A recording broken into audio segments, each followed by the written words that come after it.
सत्य वचन, अमर वचन, जीवित वचन, दिव्य वचन, सत्य वचन, अमर वचन, जीवित वचन।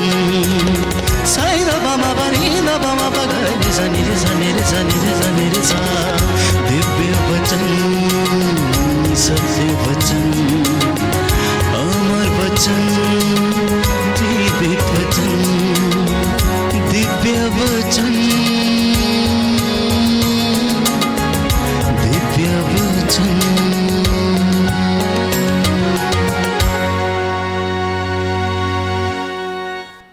यिर्मयाह नबी का ग्रंथ अध्याय 15 पद संख्या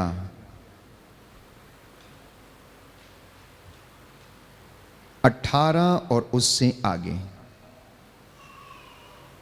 बुक ऑफ यिर्मयाह चैप्टर 15 वर्ड्स 18 ऑनवर्ड्स।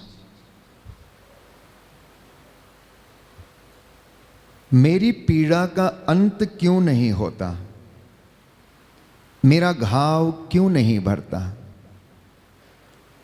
तू मेरे लिए उस अविश्वसनीय नदी के सदृश है जिसमें सदा पानी नहीं रहता। इस पर प्रभु ने यह उत्तर दिया, यदि तुम अपने शब्द वापस लोगे तो मैं तुम्हें स्वीकार करूंगा। यदि तुम अपने शब्द वापस लोगे तो मैं तुम्हें स्वीकार करूंगा और तुम फिर मेरी सेवा करोगे। यदि तुम निरर्थक भाषा नहीं बल्कि उपयुक्त भाषा का उपयोग करोगे तो फिर मेरे प्रवक्ता बनोगे। ये लोग फिर तुम्हारे पास आएंगे, तुमको इनके पास नहीं जाना पड़ेगा। मैं तुमको उस प्रजा के लिए कांसे की अजेय दीवार बनाऊंगा। वे तुम पर आक्रमण करेंगे किंतु तुम्हारे विरुद्ध कुछ भी नहीं कर पाएंगे, क्योंकि मैं तुम्हारे साथ रहकर तुम्हारी सहायता और रक्षा करूंगा। मैं तुमको दुष्टों के हाथ से, उग्र लोगों के पंजे से छुड़ाऊंगा। Hallelujah, hallelujah, hallelujah. यीशु की स्तुति हो, यीशु को धन्यवाद, यीशु की आराधना हो, यीशु की महिमा हो, यीशु को धन्यवाद। हालेलुया।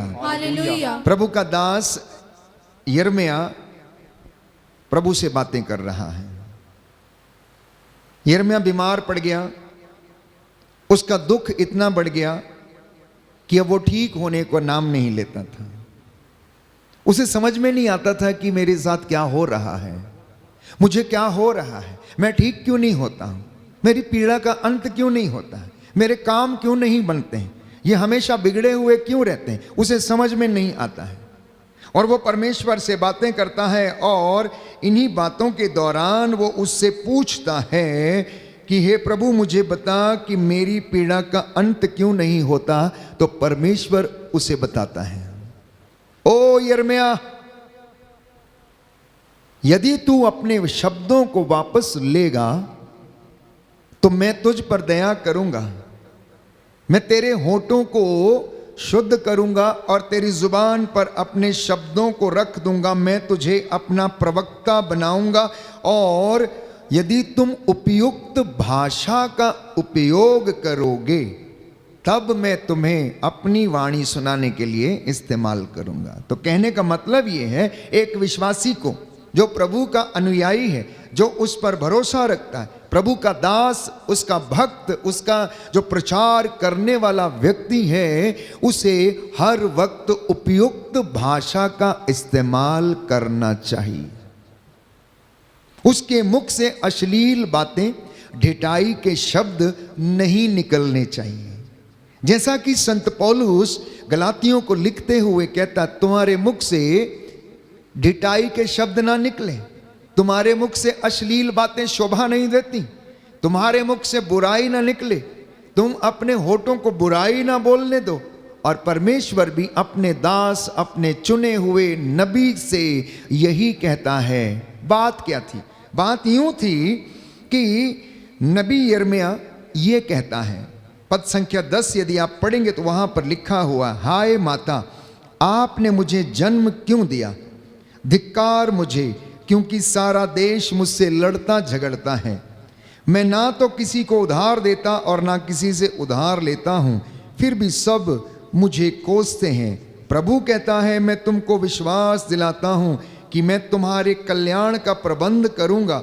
मैं तुमको विश्वास दिलाता हूं कि विपत्ति और कष्ट के समय तुम्हारे विरोधी तुम्हारी सहायता मांगेंगे। क्या कोई उत्तर का लोहा या कांसा तोड़ सकता है? यिर्मयाह इन बातों पर विश्वास करने में असमर्थ था। वो ईश्वर की बातों को विश्वास करने में असमर्थ था। हालांकि परमेश्वर उससे वादा करता है कि मैं तुझ पर दया करूंगा, मैं तेरे साथ में रहूंगा, तुझे किसी चीज की जरूरत नहीं पड़ेगी, क्योंकि मैं तेरे साथ रहकर मैं तेरी सहायता करूंगा। लेकिन प्यारे भाइयों और बहनों, यिर्मयाह इस बात को समझ नहीं पा रहा था, और यही कारण था कि वो ईश्वर के अनुग्रह से वंचित था। वो चंगाई नहीं पा रहा था क्योंकि वो ईश्वर की आज्ञाओं का पालन करने में असमर्थ था। कुछ ऐसी ही बात हम पढ़ते हैं प्यारे भाई और बहनों, यिर्मयाह नबी के ग्रंथ अध्याय 2 पद संख्या 13 और उससे आगे। यिर्मयाह नबी के ग्रंथ अध्याय 2 पद संख्या 13 और उससे आगे। क्यों इजरायली जनता, क्यों प्रभु के चुने हुए लोग ईश्वर की आशीषों और बरकतों से वंचित थे? क्यों उनके घराने ब्लेस नहीं थे? क्यों उनकी संपत्ति पर आशीर्वाद नहीं था? तो प्रभु उन्हें याद दिलाता है। पद संख्या 9 में आपके लिए पढ़ूंगा। पहले प्रभु ये कहता है, मैं तुम लोगों पर दोष लगाऊंगा, तुम पर और तुम्हारे पुत्रों के पुत्रों पर। कित्ती जाति के द्वीपों को जाकर देखो, केदार प्रदेश में दूत भेजकर यह पता लगाओ कि क्या वहां कभी ऐसी बात हुई है? क्या कभी किसी राष्ट्र ने अपने देवताओं को बदला है? और वे तो देवता है ही नहीं, किंतु मेरी प्रजा ने अपने ऐश्वर्यमय ईश्वर के बदले निस्सार देवताओं को अपनाया। इसलिए परमेश्वर इजराइलियों से नाखुश हो गया। कहता है, तुम कितनी जाति के लोगों को जाकर देखो, क्या उन्होंने अपने कभी कुल देवताओं को बदला है? क्या उन्होंने कभी किसी अन्य व्यक्ति की पूजा की? लेकिन मेरी प्रजा ने अपने ऐश्वर्यमयशाली ईश्वर को त्याग दिया। इन्होंने निस्सार देवताओं को अपनाया, उनकी पूजा की, किंतु वे तो देवता है ही नहीं। आगे लिखा हुआ है, आकाश इस पर आश्चर्य करे और विस्मित होकर कांप उठे। यह प्रभु की वाणी है। मेरी प्रजा ने 2 अपराध कर डाले। उसने मुझे संजीवन जल के स्रोत को त्याग दिया और अपने लिए ऐसे कुंड बनाए जिनमें दरारें हैं और जिनमें पानी नहीं ठहरता है। इंसान की यह हकीकत है, इंसान की यह हकीकत है। परमेश्वर का वचन याद दिला रहा प्यारे भाइयों और बहनों कि प्रभु के चुने हुए लोगों ने 2 पाप कर डाले। और पहला यह था कि उन्होंने अपने प्रभु ईश्वर को, संजीवन जल का जो स्रोत है, उसे उन्होंने छोड़ दिया, त्याग दिया, उसकी बात नहीं मानी, आज्ञाओं का पालन नहीं किया, और उन्होंने अपने लिए ऐसे रस कुंड बनाए हैं जिनमें दरारें हैं। और यही कारण है परिवार में आशीर्वाद नहीं ठहरता। यही कारण है बरकत आती है लेकिन रुकती नहीं है। यही कारण है पैसा आता है लेकिन उस पर आशीर्वाद नहीं ठहरता नहीं घर में, क्योंकि वो ईश्वर के प्रति ईमानदार नहीं है। आगे लिखा है पद संख्या 19, यिर्मयाह नबी का ग्रंथ अध्याय 2 पद संख्या 19। तुम्हारी दुष्टता तुमको दंड देती है, तुम्हारा विश्वासघात तुमको मारता है। इस पर विचार करो और जान लो कि अपने प्रभु ईश्वर का परित्याग करना और मुझ पर श्रद्धा नहीं रखना तुम्हारे लिए कितना दुखद और कटु है, ये सर्वशक्तिमान प्रभु ईश्वर की वाणी है। Hallelujah, hallelujah. यीशु की स्तुति हो, यीशु की स्तुति यीशु हो। को धन्यवाद, यीशु को धन्यवाद। यीशु की आराधना हो, यीशु की आराधना यीशु हो। की महिमा हो, यीशु की यीशु को धन्यवाद। यीशु को धन्यवाद। हालेलुया। हालेलुया। प्रभु कहता है, प्रभु कहता है, मेरी प्रजा ने मेरी प्रजा दो अपराध कर डाले, दो अपराध कर डाले। उसने मुझे उसने संजीवन जल के स्रोत को संजीवन जल के स्रोत त्याग को दिया त्याग दिया और अपने लिए और अपने लिए ऐसे रसकुंड बनाए ऐसे रसकुंड बनाए जिनमें दरारें हैं जिनमें दरारें और जिनमें पानी नहीं ठहरता। और जिनमें पानी नहीं hallelujah, hallelujah. Hallelujah, hallelujah. Hallelujah. Hallelujah. देखिए परमेश्वर का दुख कितना है। अब परमेश्वर क्या करेगा, कैसे आशीर्वाद देगा? आशीष देता है, लेकिन हमने आशीषों के भंडारों को ऐसा बनाया हुआ है जिनमें वो ठहरती नहीं है। आप मेहनत करते, लाकर जमा करते, लेकिन वो रुकता नहीं, क्योंकि बरकत नहीं है ईश्वर की। और परमेश्वर अपने चुने हुए लोगों से याद दिलाता है प्यारे भाइयों और बहनों। इसलिए परमेश्वर का वचन यिर्मयाह नबी के ग्रंथ अध्याय 15 में मैंने आपके लिए पढ़ा, पद संख्या 19 में, कि तुम मेरी जीभ बनोगे प्रभु के, तुम्हारे मुख पर मैं अपने वचनों को रख दूंगा, तुम फिर मेरी सेवा करोगे। यदि तुम निरर्थक भाषा नहीं उपयुक्त भाषा का प्रयोग करोगे तो तुम मेरे प्रवक्ता बन जाओगे, तुम मेरे प्रवक्ता बन जाओगे। इसलिए आप जो विश्वासी हैं, ध्यान रखें कि आपकी जीभ आशीर्वाद का कारण बने लोगों के लिए, ना कि लोगों को गिराने के लिए, ना कि लोगों को निंदा करने के लिए। क्योंकि बाइबल ये कहती है आशीर्वाद और अभिशाप दोनों तुम्हारी जीभ के अधीन हैं। आशीर्वाद और अभिशाप दोनों तुम्हारी जीभ के अधीन हैं।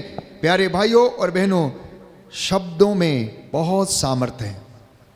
यदि वो अधिकार के साथ बोले गए हैं तो प्यारे भाइयों और बहनों, परमेश्वर उसको आशीष प्रदान करता है।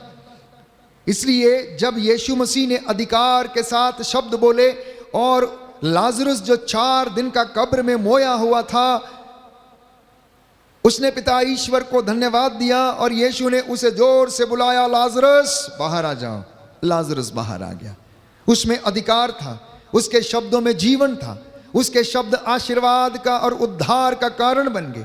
उनके शब्दों के द्वारा लाजरस जो मृत था उसे जीवन मिल गया और लोग उसकी महिमा को देखकर आश्चर्यचकित हो गए। इसलिए प्यारे भाइयों और बहनों, हम विश्वासियों को ये चाहिए कि हमारी कथनी और करनी में दोनों में समानता हो।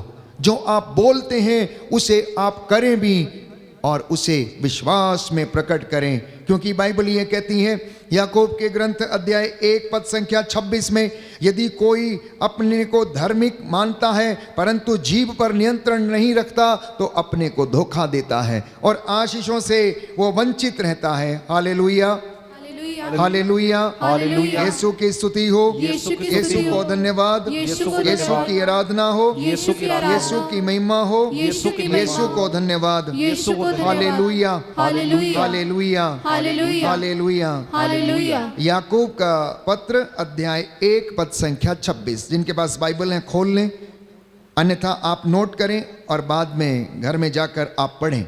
यदि कोई अपने को धार्मिक मानता किंतु अपनी जीभ पर नियंत्रण नहीं रखता तो वह अपने को धोखा देता है और उसका धर्माचरण व्यर्थ है। दाहिना हाथ उठाकर वचन दोहराएंगे और याद करेंगे। Hallelujah, hallelujah. याकूब का पत्र याकूब का पत्र अध्याय 1 अध्याय पद 1 संख्या 26। पद संख्या 26। यदि कोई यदि कोई अपने को धार्मिक मानता है अपने को धार्मिक मानता है किंतु अपनी जीभ पर किंतु अपनी जीभ नियंत्रण नहीं रखता पर नियंत्रण नहीं तो रखता वह अपने को धोखा देता है तो वह अपने को धोखा देता और है उसका और उसका धर्माचरण व्यर्थ है। धर्माचरण व्यर्थ है। Hallelujah, hallelujah, hallelujah, hallelujah, hallelujah. Hallelujah. तो सुन लीजिए ध्यान से कि बाइबल क्या कहती है।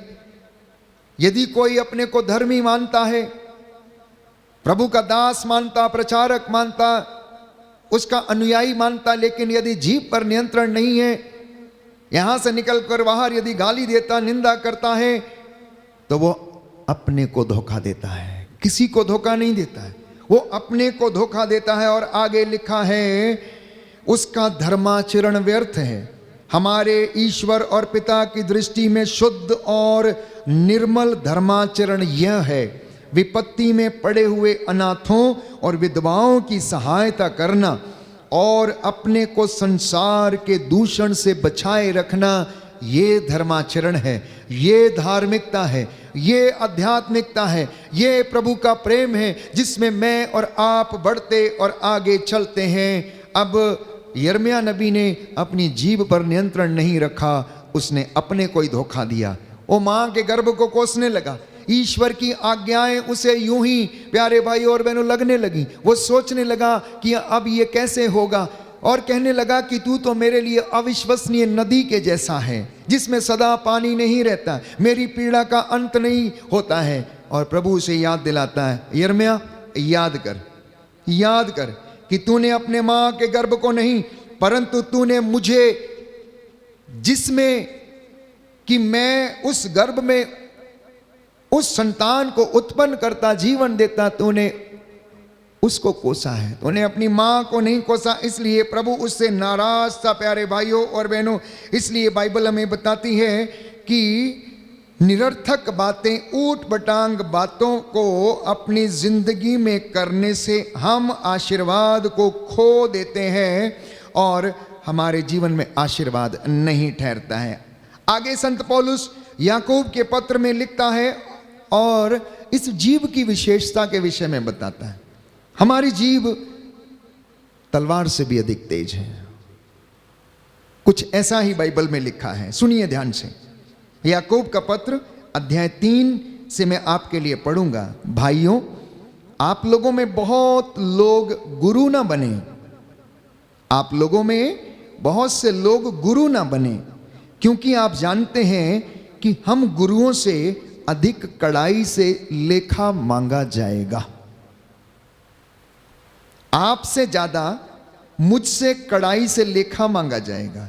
जो आपको ये वचन सुनाता, रोज आपको शिक्षा देता है। आगे लिखा है, हम सब बारंबार गलत काम करते हैं। जो कभी गलत बात नहीं कहता वो पहुंचा हुआ मनुष्य है। सुनिए ध्यान से, जो कभी गलत बात नहीं कहता वो पहुंचा हुआ मनुष्य है और वह अपने पूर्ण शरीर को नियंत्रण में रख सकता है।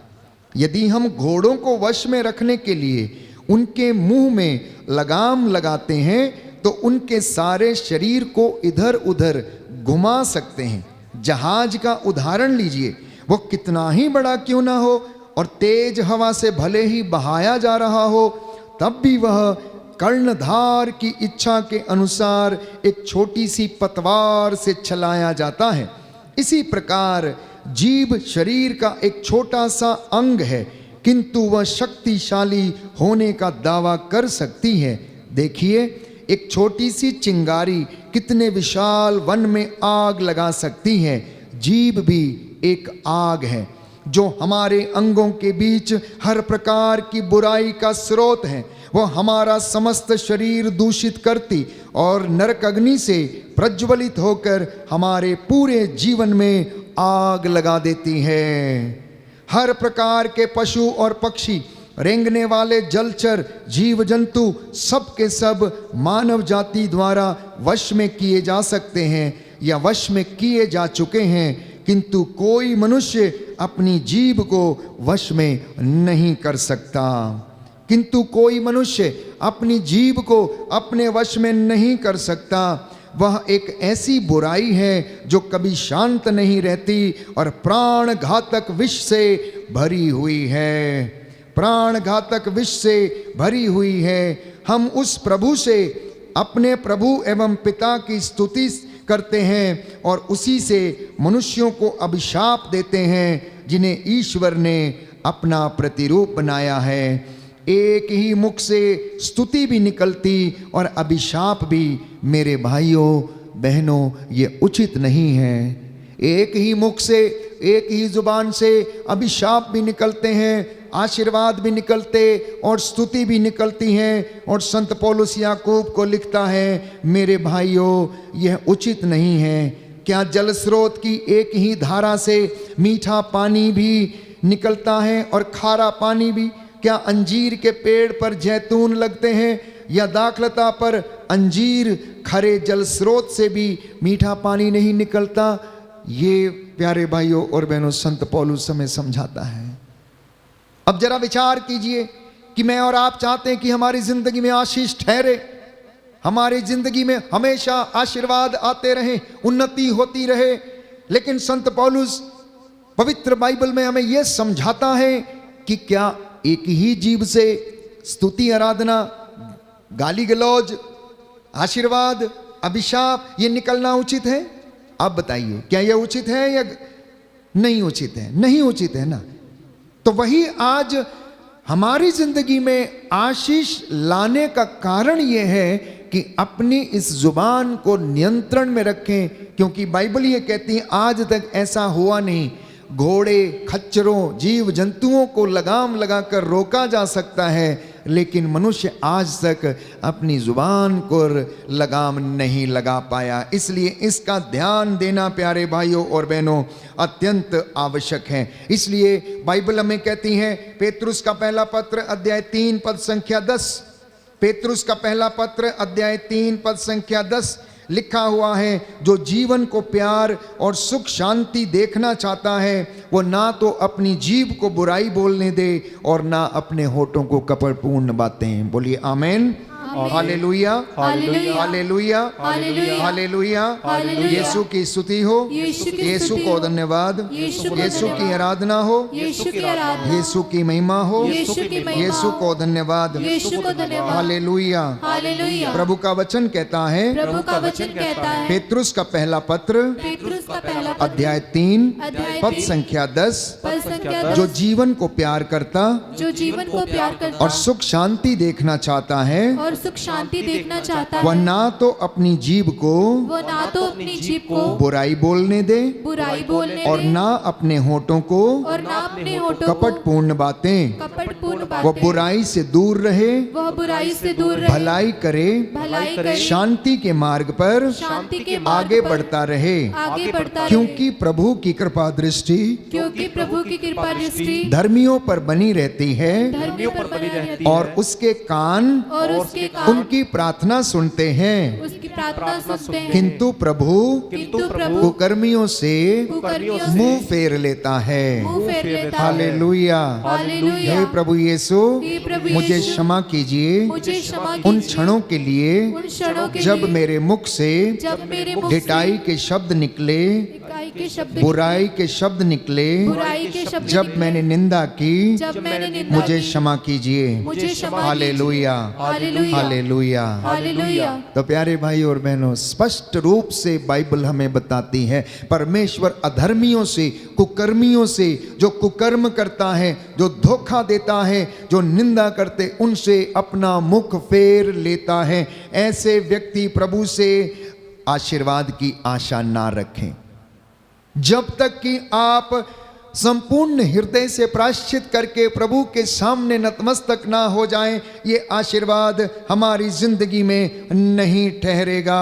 और प्यारे भाइयों और बहनों, परमेश्वर उसका दंड अवश्य हमें देगा और हम उस दंड के भागी बनेंगे। अंत के दिनों का जो अधर्म है ये बहुत ज्यादा है। अगर हम अपने पास पड़ोस में, अपने आसपास में, अपने समाज में एक निगाह डालकर देखें तो आज बुराई का जो बोलबाला है लोगों के सिर चढ़कर बोलता है, और इसमें कोई आश्चर्य की बात नहीं है। पवित्र बाइबल इसके विषय में हमें समझाती है। तिमोथी के पहले पत्र अध्याय 3 पद संख्या 1 और उससे आगे हम पढ़ते हैं, तुम निश्चित रूप से यह जान लो कि अंतिम दिनों में संकटपूर्ण समय आ जाएगा। और यह संकटपूर्ण समय है, इसलिए बच्चे माता पिता के खिलाफ है, पति पत्नी के खिलाफ है, माँ बेटे के खिलाफ है, बेटी बाप के खिलाफ, बेटी माँ के खिलाफ, देश देश के खिलाफ, समाज में शोषण है, अत्याचार है, बुराई का बोलबाला है। और इन बातों को बाइबल प्यारे भाइयों और बहनों, जब आज से ये 2000 वर्ष पहले लिखी गई, प्रभु की बातों को इसमें बताया गया। पवित्र आत्मा से प्रेरित ये वचन उन दिनों में लिखा गया और ये हमें बताता है कि अंत के दिनों में संकटपूर्ण समय आ पड़ेगा और आ ही गया है। हम इससे अछूते नहीं हैं। सुनिए ध्यान से, तिमोथी का पहला पत्र अध्याय 3, तिमोथी का दूसरा पत्र अध्याय 3 पद संख्या 2 और उससे आगे, मनुष्य स्वार्थी, लोभी, डींग मारने वाला, अहंकारी, परनिंदक होगा। वे अपने माता पिता की आज्ञा नहीं मानेंगे, उनमें कृतज्ञता नहीं, भक्ति, प्रेम, दया का अभाव होगा। वे चुगलखोर होंगे, असंयमी, क्रूर, हर प्रकार की भलाई के बैरी, विश्वासघाती, दुस्साहसी और घमंडी होंगे। वे ईश्वर के नहीं बल्कि भोग विलास के पुजारी होंगे। अब बताइए, बाइबल इस बात को स्पष्ट करती, क्या ये दिन बुरे नहीं है? इसलिए संत पौलुस समझाता है अफेसियों के पत्र अध्याय 5 पद संख्या 16 में, ये दिन बुरे हैं, आप लोग वर्तमान समय का पूरा पूरा लाभ उठाएं। वर्तमान समय मतलब अभी जो आप जिसमें हैं, ये वर्तमान समय है। आप प्रभु का कलाम सुन रहे हैं, प्रभु आपको समझा रहा है, इसका लाभ उठाएं। प्रभु आपसे कह रहा है अपनी जुबान पर नियंत्रण रखो, इसे शुद्ध रखो, इसे कपटपूर्ण बातें ना बोलने दो, अपने होठों को बुराई ना बोलने दो, और मैं तुम्हें अपना प्रवक्ता बनाऊंगा। तुम अपने शब्दों को वापस लो। किसी का दिल दुखाया, किसी का मारा काटा, या किसी को तुमने हत्या की, किसी को लूटा, किसी को ठगा, उसे वापस करो जकेउस के जैसे, और तुम में जीवन आ जाएगा, शांति आ जाएगी, उद्धार आ जाएगा। काश प्यारे भाइयों और बहनों ये दुनिया पवित्र शास्त्र की इन बातों को समझ पाती और प्रभु के नज़दीक फिर से आ जाती। इसलिए बार बार बाइबल हमें याद दिलाती है प्यारे भाइयों और बहनों कि आशीष पाने का एकमात्र जो स्रोत है, एकमात्र जो रास्ता है, वो है परमेश्वर की आज्ञाओं को पालन करना, उस पर मनन चिंतन करना, और उसके ऊपर हमारा जीवन निर्भर है। इसलिए पवित्र बाइबल कहती है ये तुम्हारे लिए निरे शब्द नहीं है। नौजवान बेटे और बेटियां, बुजुर्ग माता पिता, दंपति, नवविवाहित लोग, ये वचन आपके लिए निरे शब्द नहीं है। इन पर आपका जीवन निर्भर है और इन्हीं वचनों के द्वारा आप अपनी जिंदगी में उस आशीष को अनुभव करेंगे। आप में से कितने लोग हैं जिन्होंने आराधना में बहुत लंबा समय बिताया, साधनाओं में बड़ा लंबा समय बिताया, बहुत सारे भंडारे लगाए, बहुत सारा दान दक्षिणा दी, बहुत सारे ऐसे काम किए सेवा के, लेकिन फिर भी आशीष नहीं ठहरी। क्यों? क्योंकि जीवन नहीं बदला, क्योंकि जीवन नहीं बदला।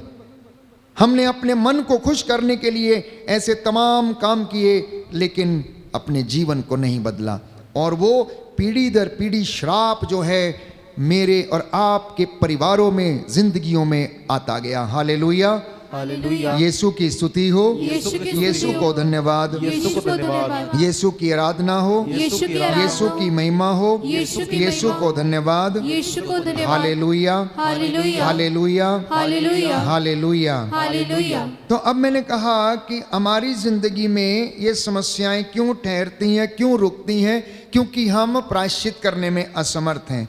अब ये परमेश्वर क्यों आने देता है? Our God is a jealous God। हमारा परमेश्वर प्यारे भाइयों और बहनों बहुत ज़्यादा सामर्थ्यवान, सर्वशक्तिमान परमेश्वर है जो हमें आशीर्वाद प्रदान करता, लेकिन इसी के साथ साथ वो हमारा न्याय भी करता है। यहाँ पर निर्गमन ग्रंथ अध्याय 20 पद संख्या, निर्गमन ग्रंथ अध्याय 20 पद संख्या 5 और उससे आगे हम पढ़ते हैं, उन मूर्तियों को दंडवत कर उनकी पूजा मत करो, क्योंकि मैं तुम्हारा ईश्वर ऐसी बातें सहन नहीं करता। जो मुझसे बैर करते हैं मैं तीसरी और चौथी पीढ़ी तक उनकी संतति को उनके अपराधों का दंड देता हूं। सुन रहे हैं आप? थोड़ा और पहले पढ़ेंगे हम ईश्वर की 10 आज्ञाओं के विषय में। निर्गमन ग्रंथ अध्याय 20 पद संख्या 1 से मैं पढ़ूंगा ताकि और अच्छी तरह से स्पष्ट हो जाए। ईश्वर ने मूसा से यह सब कहा, मैं प्रभु तुम्हारा ईश्वर हूं। मैं तुमको मिस्र देश से गुलामी के घर से निकाल लाया। मेरे सिवा तुम्हारा कोई ईश्वर नहीं होगा। अपने लिए कोई देवमूर्ति मत बनाओ। ऊपर आकाश में या नीचे पृथ्वी तल पर या पृथ्वी के नीचे जल में रहने वाले किसी भी प्राणी अथवा वस्तु का चित्र मत बनाओ। उन मूर्तियों को दंडवत कर उनकी पूजा मत करो, क्योंकि मैं प्रभु तुम्हारा ईश्वर ऐसी बातें सहन नहीं करता। जो मुझसे बैर करते हैं मैं तीसरी और चौथी पीढ़ी तक उनकी संतति को उनके अपराधों का दंड देता हूँ। जो मुझे प्यार करते हैं और मेरी आज्ञाओं का पालन करते हैं मैं 1000 पीढ़ियों तक उन पर दया करता हूँ। जो मुझे प्यार करते हैं और मेरी आज्ञाओं का पालन करते हैं मैं 1000 पीढ़ियों तक उन पर दया करता हूँ। प्रभु अपने ईश्वर का नाम व्यर्थ मत लो, क्योंकि जो व्यर्थ ही प्रभु का नाम लेता है प्रभु उसे अवश्य दंडित करेगा। जो व्यर्थ ही प्रभु अपने ईश्वर का नाम लेता है परमेश्वर उसे दंडित करेगा। आगे लिखा, विश्राम दिवस को पवित्र मानने का ध्यान रखो। सप्ताह में 7 दिन हैं, 6 दिन परमेश्वर ने आपके लिए दिए, लेकिन 7वें दिन उसने आपसे ये गुजारिश की कि उसका दिन पवित्र रखा जाए, उसके वचन का ध्यान मनन किया जाए, उसकी शिक्षा को लोगों को सुनाया जाए, जिससे कि ये शिक्षा के द्वारा लोगों का विश्वास दृढ़ हो जाए। आगे सुंदर वचन है, तुम 6 दिनों तक परिश्रम करते रहो और अपना सब काम करो, परंतु 7वां दिन तुम्हारे प्रभु ईश्वर के आदर में आशीर्वाद का दिन है। उस दिन ना तो तुम कोई काम करो, ना तुम्हारा पुत्र, ना तुम्हारी पुत्री, ना तुम्हारा नौकर, ना तुम्हारी नौकरानी, ना तुम्हारे चौपाए, ना तुम्हारे शहर में रहने वाला परदेशी। 6 दिनों में प्रभु ने आकाश, पृथ्वी, समुद्र और उनमें जो कुछ है वह सब बनाया और उसने 7वें दिन विश्राम किया। इसलिए प्रभु ने विश्राम दिवस को आशीष दी और उसे पवित्र ठहराया है। अपने माता पिता का आदर करो, जिससे कि तुम बहुत दिनों तक उस भूमि पर जीते रहो जिसे तुम्हारा प्रभु ईश्वर तुम्हें प्रदान करेगा। हत्या मत करो, व्यभिचार मत करो, चोरी मत करो, अपने पड़ोसी के विरुद्ध झूठी गवाही मत दो, अपने पड़ोसी के घर बार का लालच मत करो, ना तो अपने पड़ोसी की पत्नी का और ना उसके नौकर अथवा नौकरानी का, ना उसके बैल अथवा गधे का, उसकी किसी भी चीज का लालच मत करो। और अगर कोई व्यक्ति ऐसा कर रहा है तो प्यारे भाइयों और बहनों जान लीजिए, यिर्मयाह नबी के ग्रंथ में जो वचन मैंने आपके लिए पढ़ा, अध्याय 2 पद संख्या 14 और उससे आगे, कि उन्होंने अपने लिए ऐसे रसकुंड खोद लिए जिनमें दरारें हैं, अब उनमें बरकतें नहीं रुकती, आशीर्वाद नहीं ठहरता, क्योंकि उन्होंने ईश्वर की आज्ञा का उल्लंघन किया। बाइबल स्पष्ट करती है, सप्ताह में 6 दिन तुम्हारे लिए, 7वां दिन ईश्वर के लिए। ईश्वर के लिए क्या करना? उस दिन उसका नाम सिमरिए, उसके नाम का सिमरन कीजिए, उसके वचन का पाठ कीजिए, बच्चों को पढ़कर इसे सुनाइए, क्योंकि सुनने से विश्वास उत्पन्न होता और जो सुना जाता है वो ईश्वर का वचन है। ये भाइयों और बहनों परमेश्वर हमें आशीर्वाद के रूप में आशीष प्रदान करता है। इतना ही नहीं प्यारे भाइयों और बहनों, अगर कोई व्यक्ति ऐसा करता और ईश्वर का आदर नहीं करता तो लिखा है गणना ग्रंथ में अध्याय 14 पद संख्या 18, गणना ग्रंथ अध्याय 14 पद संख्या 18 और उससे आगे, प्रभु देर से क्रोध करता और अनुकंपा का धनी है, वह अपराध और विरोध क्षमा करता है, किंतु वह कोई पाप अनदेखा नहीं करता और पूर्वजों के अपराधों का दंड तीसरी चौथी पीढ़ी तक उनकी संतति को देता है। क्या कह रही है पवित्र बाइबल? क्या कह रही है पवित्र बाइबल? कि परमेश्वर देर से क्रोध करता है लेकिन अनुकंपा का धनी है, दया का धनी है। कोई उसके सामने जाकर गिड़गिड़ाता, आंसू बहाता, माफी मांगता, प्रायश्चित करता तो परमेश्वर उस पर दया करता और देर से क्रोध करता है। उसकी दया अपार है, उसकी दया का अंत नहीं है। लेकिन उसी के साथ साथ बाइबल ये कहती है वो किसी का पाप अनदेखा नहीं करता। क्यों? अगर आप प्रकाशना ग्रंथ पढ़ें तो बाइबल ये कहती है अध्याय 21 में कि कोई भी अपवित्र वस्तु जो पाप में है व्यक्ति या पाप में है या पाप से ग्रसित है, वो स्वर्ग राज्य में प्रवेश नहीं कर सकती। उसे शुद्ध होना अनिवार्य है, उसे पवित्र होना अनिवार्य है। इसलिए यहां परमेश्वर का वचन हमें यह समझा रहा है कि परमेश्वर कोई भी पाप अनदेखा नहीं करता। वो अपने विश्वासी को, शागिर्द को, भक्त को मौका देता है कि वह अपने गुनाहों के लिए प्रायश्चित करे, उसके लिए माफी मांगे, वह शुद्ध हो जाए, पवित्र हो जाए, जिससे कि वह स्वर्ग राज्य में स्थान पा सके। और इसी के साथ यदि कोई ऐसा नहीं करता है तो बाइबल कहती है कि वह कोई भी पाप अनदेखा नहीं करता और पूर्वजों के अपराधों का दंड तीसरी चौथी पीढ़ी तक उसकी संतति को देता है। इसलिए मेरे और आपके लिए ये वचन प्यारे भाइयों और बहनों ऐसे हैं जैसे कि हम कड़वे घूंट पीने वाले इंसान हो। ये वचन निरे शब्द नहीं है। अगर हम इसे खाएंगे तो ये हमें स्वास्थ्य प्रदान करेंगे, हमें आत्मिक उन्नति में बढ़ाएंगे और हमें आशीर्वाद प्रदान करेंगे। इसलिए अगला वचन क्षमा और दंड के विषय में जब बात की जाती है तो लिखा है, इस पर प्रभु ने कहा, मैं तुम्हारी प्रार्थना स्वीकार करके उन्हें क्षमा करता हूँ। मेरे अस्तित्व की शपथ, समस्त पृथ्वी में व्याप्त प्रभु की महिमा की शपथ, जिन लोगों ने मेरी महिमा और मिस्र तथा मरुभूमि में मेरे चमत्कार देखे हैं, किंतु जिन्होंने मेरी अवज्ञा करते हुए 10 बार मेरी परीक्षा ली, उनमें से एक भी उस देश के दर्शन नहीं करेंगे जिसे मैंने शपथ खाकर उनके पूर्वजों को देने की प्रतिज्ञा की है। कहता है, अगर तुम मेरी परीक्षा करते हो, अगर तुम मेरी शपथ की प्रतिज्ञा जो मैंने तुमसे की उसकी अगर तुम परीक्षा करते हो, तो मैं तुम्हें उस देश में नहीं जाने दूंगा जिसकी मैंने तुम्हारे पूर्वजों के साथ प्रतिज्ञा की थी। तब प्रभु ने मूसा और हारून से ये कहा, मैं कब तक इस दुष्ट समुदाय की शिकायतें सहन करता रहूं? मैं इजराइलियों से अपनी शिकायतें सुन चुका हूं, उन्हें ये बता दो। प्रभु ये कहता है, अपने अस्तित्व की शपथ, मैं तुम लोगों को जो बातें कहते सुना है उन्हीं के अनुसार मैं तुम्हारे साथ व्यवहार करूंगा। रोज मूसा के पास लोग आकर शिकायत करते थे, हमें खाने को नहीं मिलता, हमें पीने को नहीं मिलता, हमारे रहने के लिए जगह नहीं है, हमारे पास भोजन नहीं है। परमेश्वर कहता है, मैं इनकी शिकायतें सुन सुन के ओ मूसा ओ हारून मैं थक गया हूं, मैं इनके साथ क्या करूं? मिस्र की गुलामी से इन्हें छुड़ा कर लाया हूं, क्या अब भी ये समझते नहीं? मैंने इतने चमत्कार दिखाए, क्या अब भी ये समझते नहीं? मैंने फिरौन की सेना को मारा, उसके रथों को मैंने पानी में डुबा दिया, उसके रथ के पहिए निकल गए, मैंने बादल के खंबे के रूप में उनकी अगुवाई की, लेकिन फिर भी ये नहीं समझते।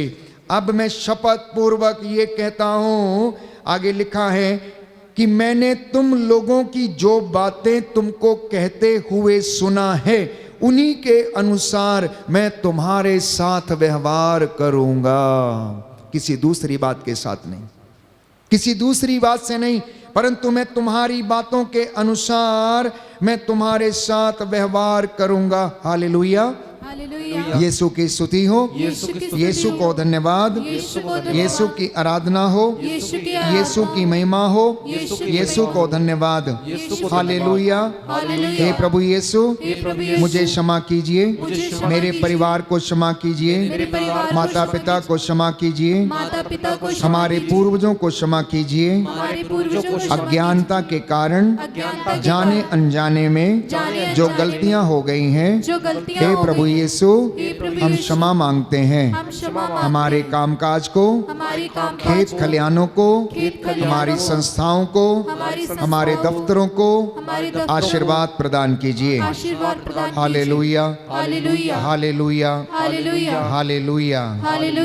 इसी के साथ जब हम इस बात को सुनते हैं कि प्रभु ये कहता, मैं तीसरी और चौथी पीढ़ी तक तुम्हारी संतति को मैं क्या करूंगा? दंड दूंगा।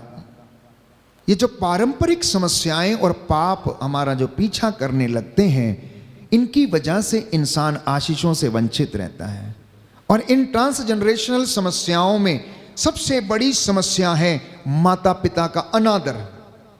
माता पिता का अनादर। परमेश्वर के 10 हुक्मों में एक हुक्म था कि तू अपने माता पिता का आदर कर। और इस विषय में बाइबल हमें बताती है प्यारे भाइयों और बहनों, लेवी ग्रंथ, जिनके पास बाइबल खोलें, book of Leviticus chapter 20 verse 9। Levi ग्रंथ अध्याय 20 पद संख्या 9 और उससे आगे। सुंदर वचन है। इस वचन को हम पढ़ेंगे और इसको समझने का हम प्रयास करेंगे।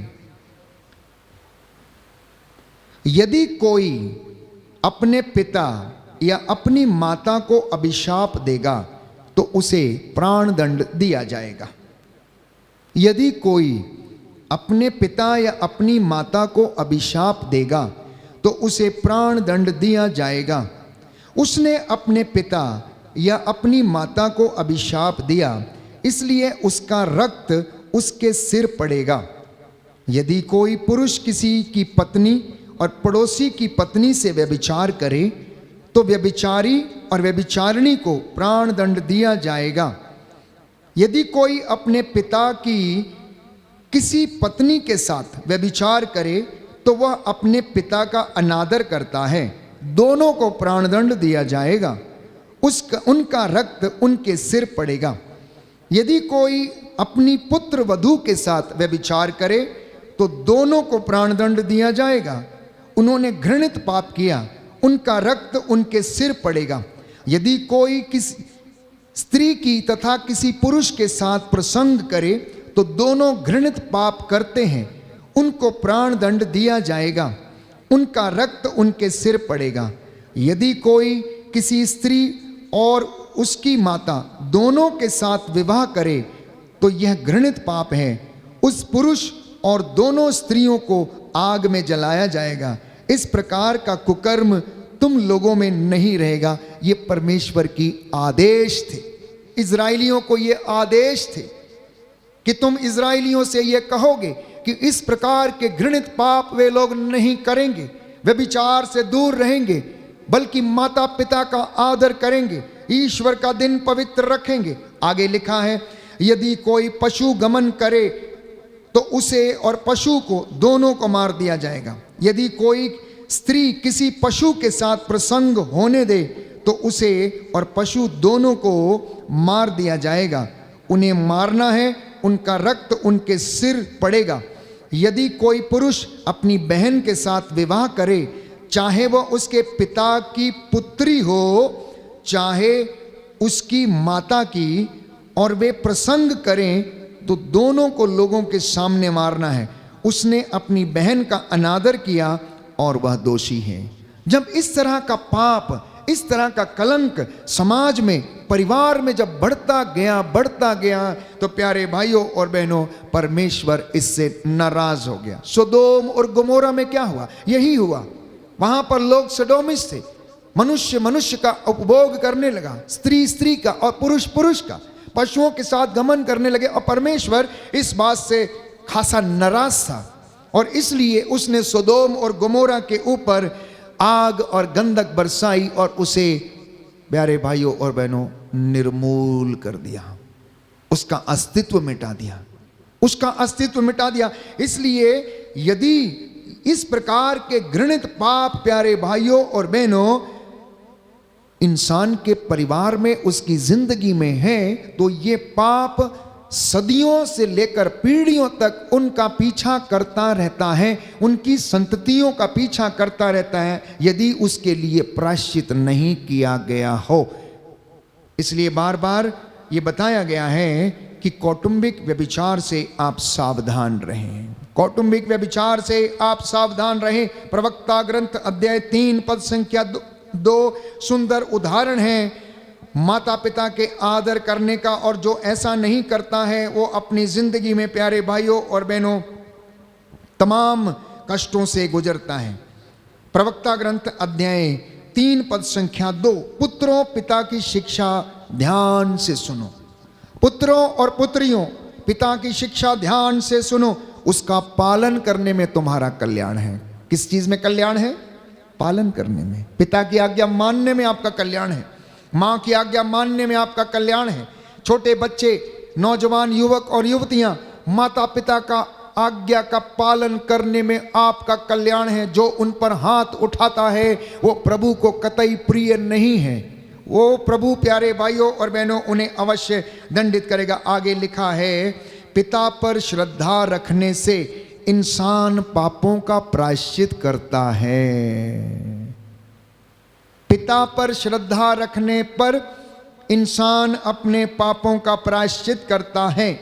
जो अपने पिता का सम्मान करता उसे अपनी संतान से सुख मिलेगा, ईश्वर उसकी प्रार्थना सुनेगा।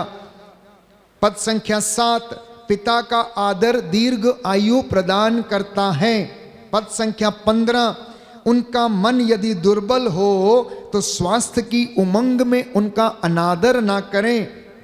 पद संख्या 18, पिता का त्याग करना ईश निंदक के बराबर है।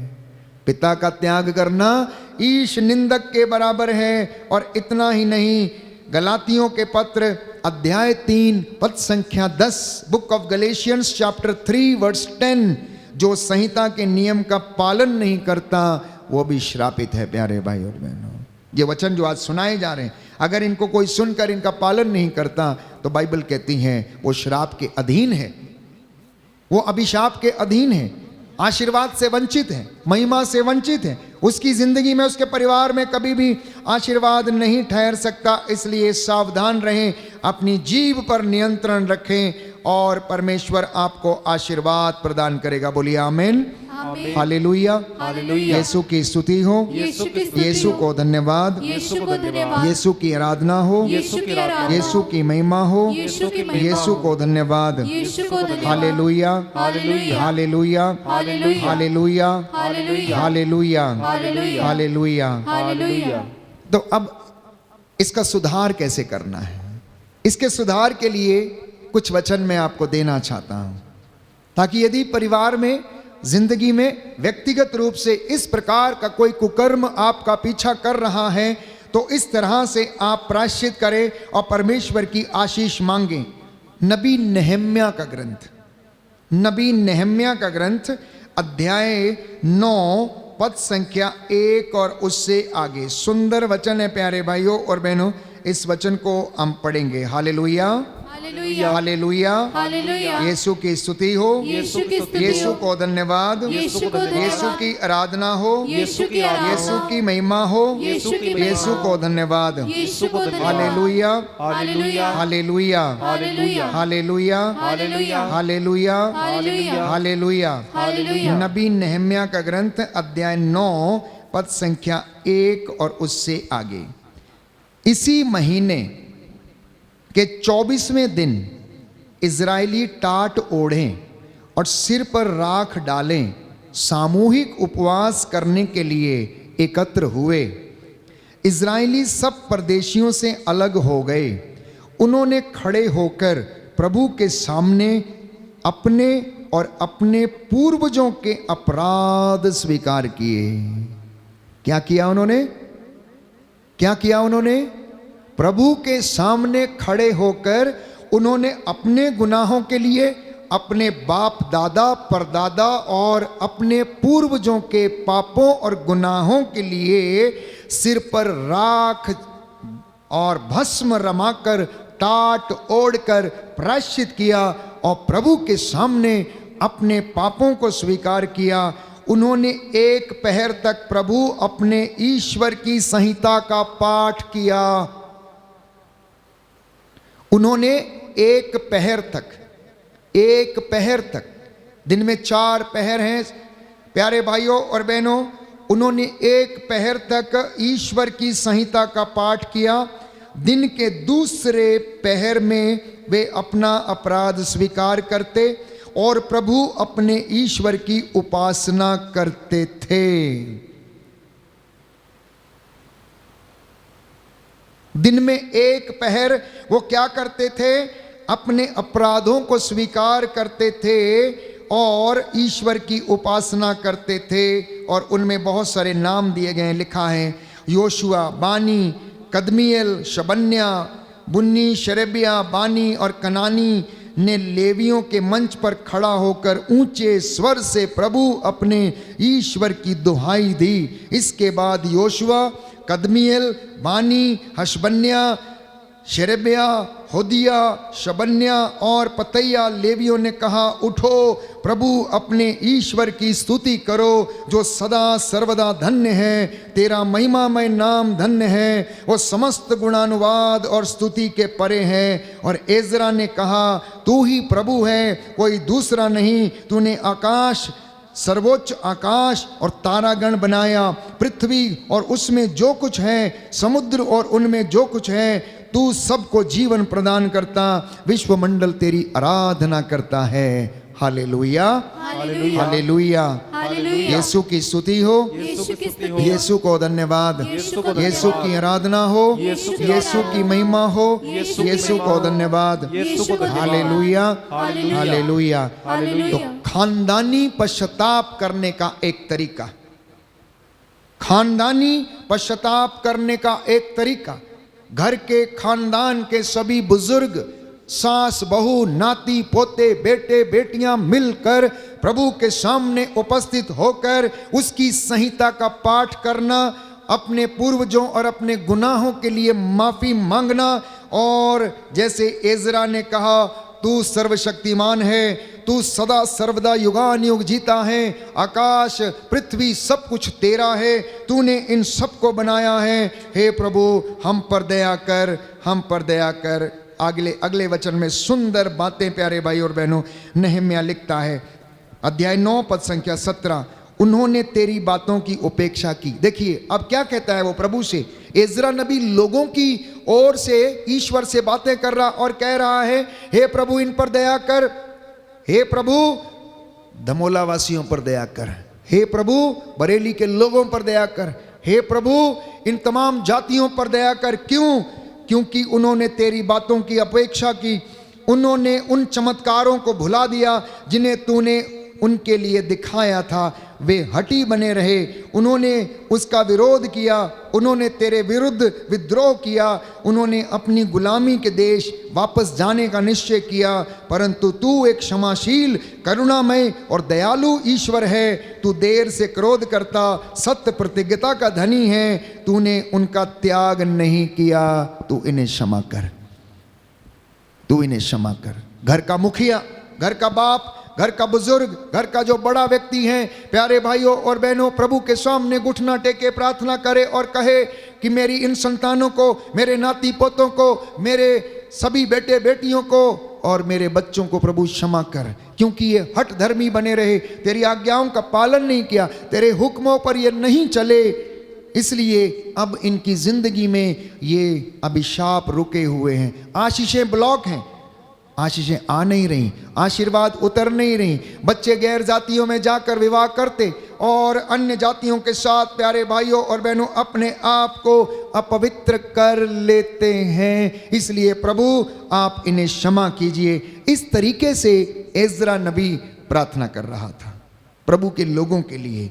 और आज जब हम ये वचन सुन रहे हैं तो प्रियजनों, ये वचन मेरे और आपके लिए जीवनदायी वचन है, आनंद देने वाले वचन है, हमारे जीवन को, परिवार को, खानदान को आशीषों से भरने वाले वचन है। इसलिए दानियल नबी के ग्रंथ अध्याय 9 पद संख्या 16 में हम पढ़ते हैं, हमारे अपने पापों के कारण और हमारे पूर्वजों के अपराधों के कारण यरूशलेम और तेरी पवित्र प्रजा सब पड़ोसी देशों में उपहास का पात्र बन गई है। सुन रहे हैं आप लोग? समझ में आ रहा आप लोगों को वचन? आप लोग जो मुझे ऑनलाइन प्रार्थना के माध्यम से सुन रहे हैं, दानियल नबी का ग्रंथ अध्याय 9 पद संख्या 16, हमारे अपने पापों के कारण, हमारे पूर्वजों के अपराधों के कारण यरूशलेम और तेरी चुनी हुई प्रजा क्या बन गई है?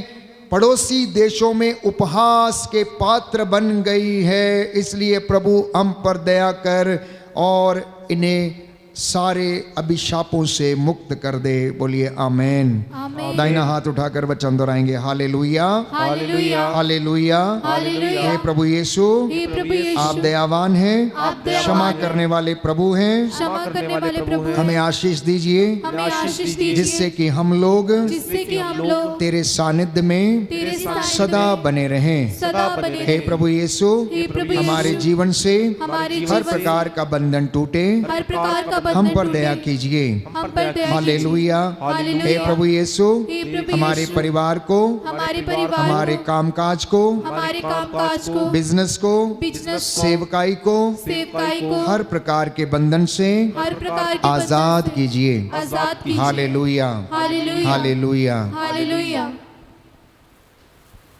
हम खड़े हो जाएंगे। इस वक्त हम प्रभु की आशीष के लिए प्रार्थना करेंगे। हर प्रकार का बंधन टूटे। आज इंसान की जिंदगी में अनेक प्रकार के बंधन हैं। नशे के बंधन से वो पीड़ित है, नशीले पदार्थों के सेवन से अपने आप को वो नष्ट करे जा रहा, एडिक्शन से पीड़ित है, अश्लीलता के बंधन से, लालच के बंधन से, आलसीपन के बंधन से, निराशा, शोक के बंधन, नकारात्मकता, ईर्ष्या, अहंकार, क्रोध, लड़ाई झगड़ा, अनेक प्रकार के भूत प्रेतों की साधना, जादू टोने का बंधन, रोग बीमारी के बंधन और ऐसे तमाम बुराइयां जो जिंदगी में हैं, इस वक्त प्रभु के हाथों में सौंप दें। निंदा करने के बंधन से अपने आप को आज़ाद करें। हाथों को जोड़ें, प्रार्थना करें। प्यारे भाई प्यारी बहन, समर्पित हो जाएं, अपने पूरे परिवार को समर्पित करें और इस वक्त हम रूह की आग के शोलों के लिए प्रार्थना करें कि वो हम पर उतरें, हमें शुद्ध करें, हमारी हर एक बुराई का अंत करें और प्रभु हमें आशीर्वाद प्रदान करे। आमीन।